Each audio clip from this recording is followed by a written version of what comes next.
Having a passion for both the liberal arts and the creative arts, Tracy Vaughn, literature professor at Northwestern University in Qatar, is also a quilting scholar.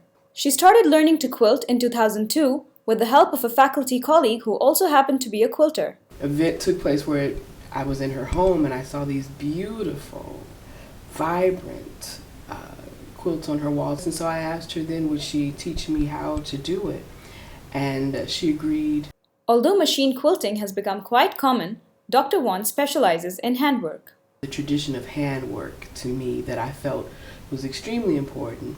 Black culture, particularly black women's culture, that it was kind of the handwork that you learned first and then you advanced to learning how to do with machine or kind of doing a combination thereof. But quilting became more to me than just a craft. It became the preservation of a legacy of black women, because the time that African Americans, that black folk were enslaved, they had to use what little they could to try to keep warm.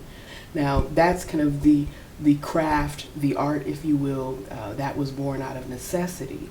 Even though in that process there was a certain artistry, there was a certain beauty that was attached to it. And what I try to do with my quilts is keep that artistry and necessity in mind, but show the progress. For me, preserving that legacy or showing the progress of that legacy, if you will, is to maintain the process of the hand piecing, hand quilting tradition, but showing progress through the materials. So what I try to do is, as opposed to just finding scraps or whatever, I seek out the best fabric.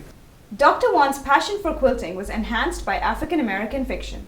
She said that one of her favorite African American writers, Toni Morrison, often referred to quilts as a symbol of love and heritage in her writing. Dr. Vaughn also noticed similar usage of quilts in the works of other African American writers as well. That was the way in which many of these writers used quilting as a trope for healing, quilting as a trope for free space, quilting as a trope for legacy, for history. It's this idea of taking the remains or what's left over and putting these together and making something beautiful, useful, salvageable. This is Ifat Sayed reporting from Northwestern University in Qatar.